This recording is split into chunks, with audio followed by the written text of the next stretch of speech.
अगर आप stock market में बिल्कुल ही नए हैं, आप स्टॉक मार्केट में इन्वेस्ट तो करना चाहते हैं लेकिन आपको ये समझ में नहीं आ रहा है कि मैं शुरुआत कहाँ से करूँ, तो आज का ये वीडियो आपके लिए है। तो आज हम डिटेल में समझेंगे स्टॉक मार्केट आखिर होता क्या है, ये किस तरीके से काम करता है, इसमें कितना रिस्क होता है, इसमें ट्रेडिंग या फिर इन्वेस्टमेंट करने के लिए आप किस तरीके के अकाउंट खोल सकते हैं और इसमें कौन से सेगमेंट होते हैं जिसमें आप इन्वेस्टमेंट कर सकते हैं, जैसे कि इक्विटी, डेरिवेटिव्स यानी कि futures and option trading, SIP, mutual fund, ETF यानी कि एक्सचेंज ट्रेडेड फंड। बहुत सारे अलग अलग टूल्स है जिसमें आप अपना इन्वेस्टमेंट कर सकते हैं स्टॉक मार्केट के अंदर।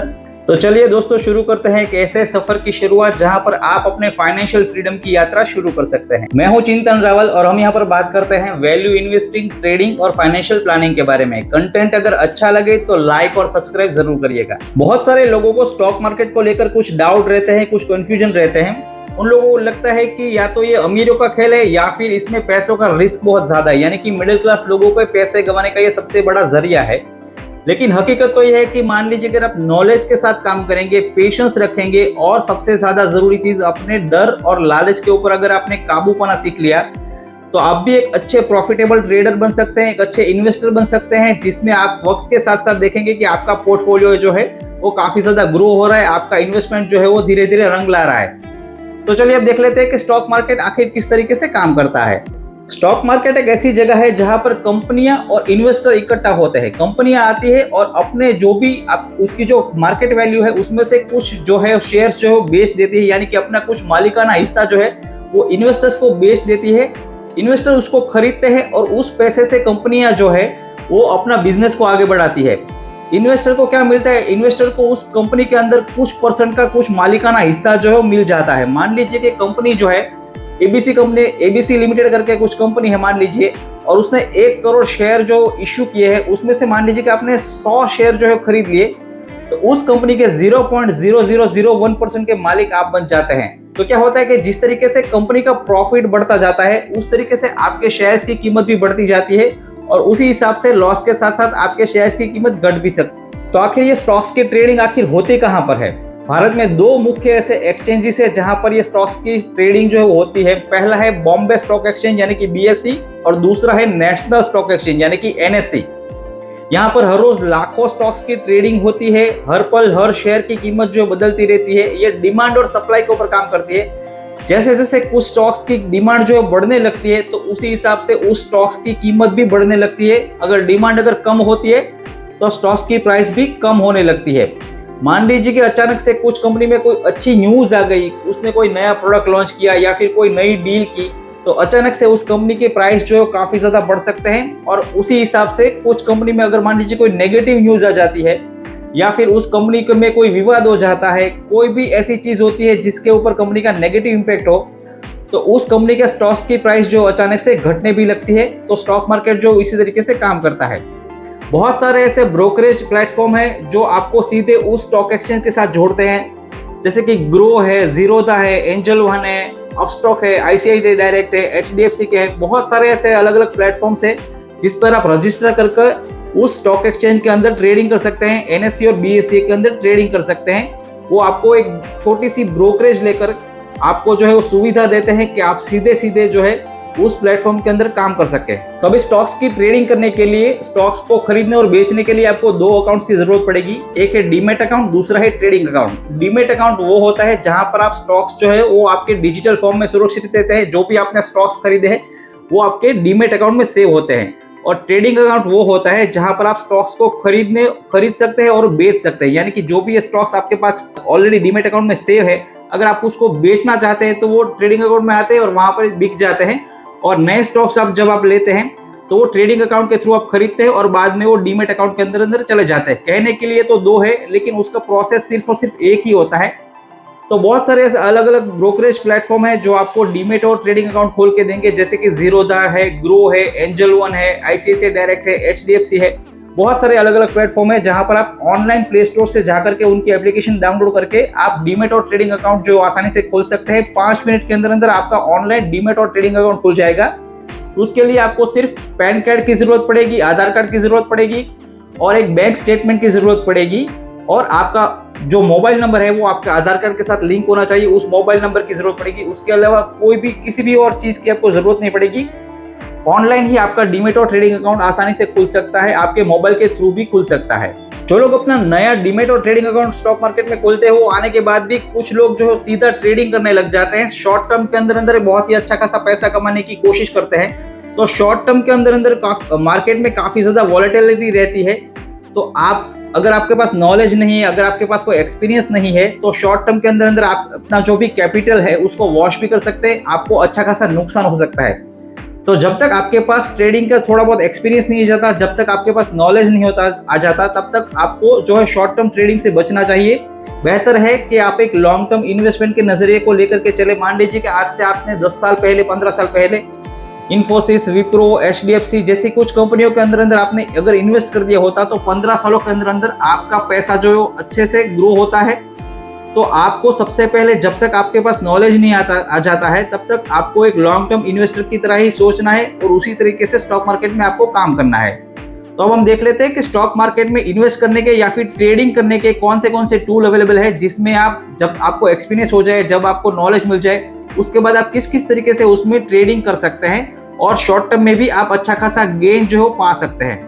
तो स्टॉक मार्केट में काम करने के लिए जितने भी सेगमेंट्स है, उसमें सबसे पहला और बेसिक सेगमेंट है इक्विटी। इक्विटी यानी कि कंपनी के अंदर आप सीधे सीधे शेयर्स खरीद लेते हैं। जो भी लॉन्ग टर्म व्यू रखते हैं, जो भी लॉन्ग टर्म इन्वेस्टमेंट करना चाहते हैं, वो कंपनियों के शेयर खरीद करके अपने डीमेट अकाउंट में रख लेते हैं। मान लीजिए कि आप अपना पोर्टफोलियो बनाना चाहते हैं, तो आपने 15-20 अच्छी कंपनियों के स्टॉक्स जो है वो चुने और उसको आप कुछ सालों के लिए इन्वेस्ट करके रख देते हैं। तो आप देखेंगे कि अगर आपका सिलेक्शन अच्छा है और आपने जो भी कंपनियों के स्टॉक्स खरीदे हैं, वो कंपनियां एक अच्छा मुनाफा करके चलती है, तो आपके आने वाले सालों के अंदर आपका जो भी इन्वेस्टमेंट है वो काफी गुना ज्यादा बढ़ सकता है। यानी कि अगर आपका स्टॉक्स का चुनाव अगर सही है, तो आप लॉन्ग टर्म इन्वेस्टमेंट करें और आप देखेंगे कि आपके आने वाले सालों के अंदर आपका पोर्टफोलियो जो है, आपका कैपिटल जो है वो काफी अच्छा ग्रो हो सकता है।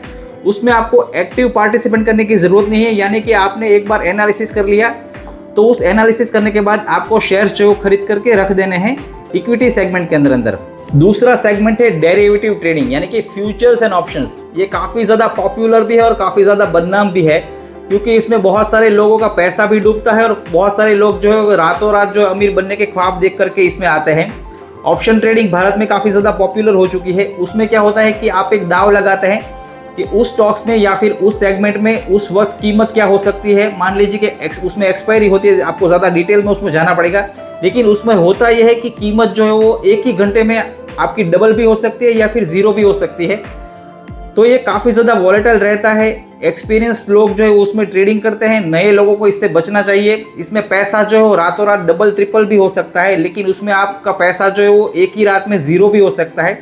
तो जो भी नए नए ट्रेडर स्टॉक मार्केट में आए हैं, उनको फ्यूचर एंड ऑप्शन से बचना चाहिए। तीसरा सेगमेंट है म्यूचुअल फंड। मान लीजिए कि आपके पास स्टॉक्स चुनने का समय नहीं है या फिर स्टॉक्स चुनने के लिए आपके पास अभी नॉलेज नहीं है, तो कुछ फंड मैनेजर्स होते हैं जो अपनी नॉलेज के हिसाब से, अपनी समझ के हिसाब से स्टॉक्स का एक पोर्टफोलियो बनाते हैं और वो आपके इन्वेस्टमेंट को उस पोर्टफोलियो के अंदर इन्वेस्ट कर देते हैं। तो सीधी सी बात है, आपके पास नॉलेज नहीं है, टाइम नहीं है, तो आप जो है म्यूचुअल फंड में इन्वेस्ट कर दीजिए। मार्केट के साथ साथ आपका जो पोर्टफोलियो जो ग्रो होता जाएगा, अगर मार्केट ग्रो करेगा तो। चौथा सेगमेंट है SIP, यानी कि सिस्टमेटिक इन्वेस्टमेंट प्लान। ये म्यूचुअल फंड जैसा ही है, लेकिन इसमें आपका पैसा जो धीरे धीरे करके हर महीने आपका पैसा जो इन्वेस्ट होता है, आप हर महीने 1000 रुपये, हर महीने 500 रुपये, हर महीने 2000 रुपये, कोई भी एक अमाउंट चुन सकते हैं, जिसकी एक पर्टिकुलर एक तारीख आप चुन सकते हैं। उस तारीख को आपके बैंक अकाउंट से सीधा पैसा कट जाएगा और जो भी आपने म्यूचुअल फंड सिलेक्ट किया है उसमें वो रकम जो लग जाएगी।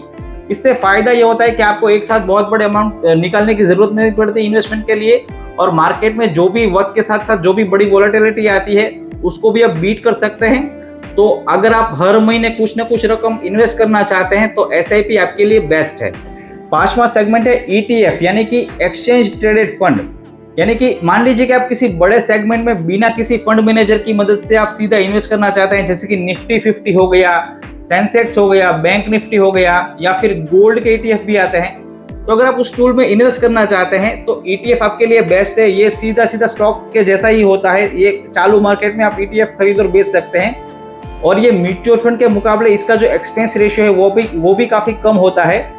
तो अगर आप निफ्टी 50 में डायरेक्ट इन्वेस्ट करना चाहते हैं तो आप निफ्टी 50 के ETF खरीद सकते हैं। जैसे जैसे निफ्टी 50 ग्रो होता जाएगा उस हिसाब से आपका ETF भी ग्रो होता जाएगा। या फिर बैंक में आप इन्वेस्ट करना चाहते हैं, बैंक निफ्टी में इन्वेस्ट करना चाहते हैं, तो जैसे जैसे बैंक निफ्टी बढ़ेगा तो बैंक निफ्टी का ETF भी बढ़ेगा।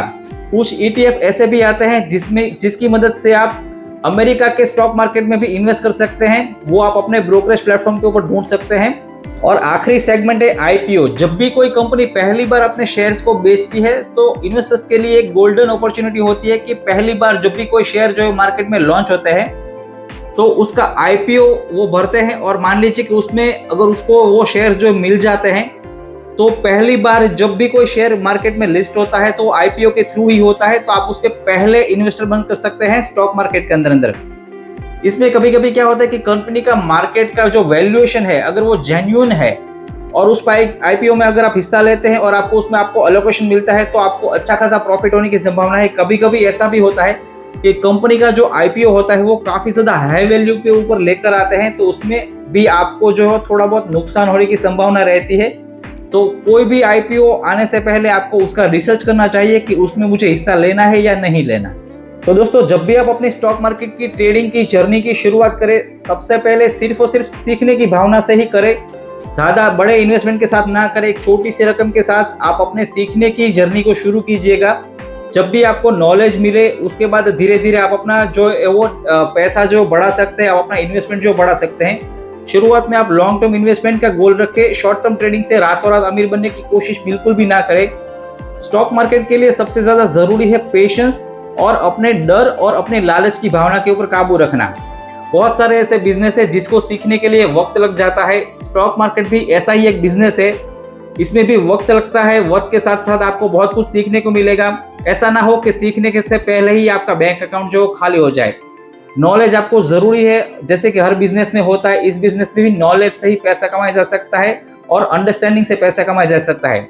हमारे इस YouTube चैनल के ऊपर भी हम नॉलेज सर्व करते हैं। अगर आपको ये कंटेंट अच्छा लगे तो इस वीडियो को लाइक जरूर कर दीजिएगा। हमारे चैनल पर नए आए हैं तो सब्सक्राइब जरूर करिएगा।